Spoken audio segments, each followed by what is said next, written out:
ज्योतिबा फुलेंचा दीपक भाई केदार संघर्ष करो, हम तुम्हारे साथ हैं। दीपक भाई केदार संघर्ष करो, हम तुम्हारे साथ हैं। ऑल इंडिया पॅन्थर सेनेचा जय भीम, जय भीम, जय भीम, जय भीम, जय भीम, जय भीम।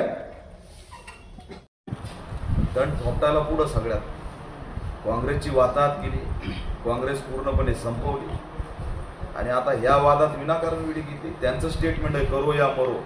मी आव्हान करतोय राज्य सरकारला, करो या मरोची कोणती लढाई सुरू आहे महाराष्ट्रात? हे कायद्याचं राज्य आहे, इथं धमक्या चालणार नाही। वडट्टीवारला ताब्यात घेतलं पाहिजे पोलिसांनी। करो या मरोची कोणती लढाई आहे? तुमची लढाई सरकारच्या विरोधात असेल तर सरकारच्या विरोधात भाष्य करा। इथं समाजाच्या विरोधात करो या मरोची लढाई करायला जाणं कुठंतरी प्रत्येक पक्षाने आपल्यातला ओबीसी नेता हा मैदानात उतरवलाय आणि ही राजकीय भूमिका दुर्दैवी आहे। या मुद्द्याकडे सामाजिक मुद्दा म्हणून बघितला पाहिजे, पण प्रत्येक पक्ष काँग्रेसमधून कुणी नव्हतं ओबीसीचा, आता वडट्टीवार उतरवलेत। अजित पवार गटातून कुणी नव्हतं तर छगन भुजबळ उतरवलेत। त्यानंतर त्या बीजेपी कडून चंद्रशेखर बावनकुळे, पंकजाताई मुंडे, धनंजय मुंडे हे स्वतः तिकडे उतरलेले आहेत। म्हणजे प्रत्येक पक्षाने एक ओबीसी नेता या विरोधात उतरायचा असं एकंदरीत षडयंत्र आहे, म्हणून वडट्टीवार त्या भूमिकेत आहे। कुठेतरी गावागावात आता राष्ट्रीय आरक्षणावरून मराठा समाज ओबीसी मध्ये दरी पडलेली आहे, त्याला कसं बघताय? मोठी दरी पडली, मी तेच सांगतोय। हे कोणतं भाषण आहे?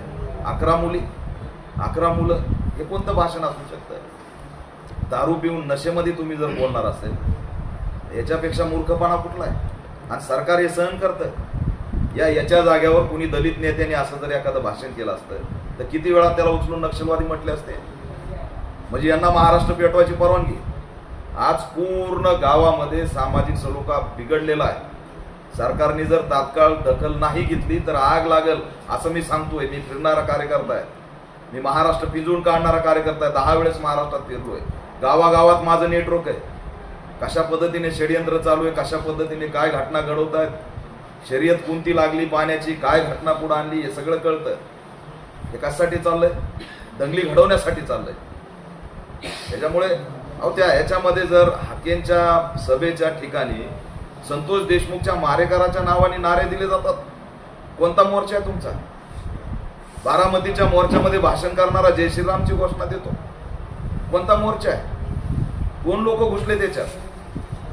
काय करायला निघाले? उघड आहे। शेवटचा प्रश्न असा आहे, आज भारत पाकिस्तानची मॅच आहे, याच्याकडे कसं बघताय? भारत पाकिस्तान मॅच होतीच कशी हा प्रश्न पडतो।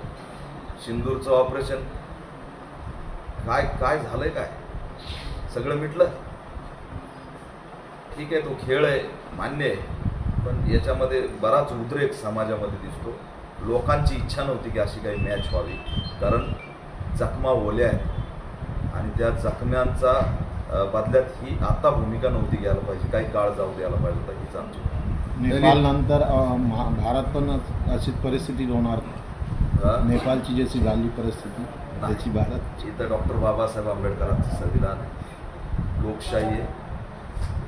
ठीक आहे, अति होतंय हे मान्य आहे, ईव्हीएम हॅकिंगचा, वोट चोरीचा प्रकार हाही मान्य आहे, पण आमच्याकडल्या जन उठावाची एक पद्धत आहे आणि त्या टोकाला इथं भारतात कधीही जाऊ शकत नाही अशी स्थिती आहे। त्या पद्धतीने बोलणं योग्य नाही आहे। एखाद्या मंत्र्याची बायको जिवंत जाळणे आणि ती परिस्थिती भारतात लागू करा म्हणणं ही योग्य आहे का? तर ती इथं होऊ शकत नाही। इथं महापुरुषांच्या विचाराचा देश आहे, ती स्थिती येणार नाही। इथं वैचारिक युद्ध होईल, ठीक आहे, जन उठाव सुद्धा होईल, पण तेवढ्या टोकाला जाणार नाही। ठीक आहे, धन्यवाद।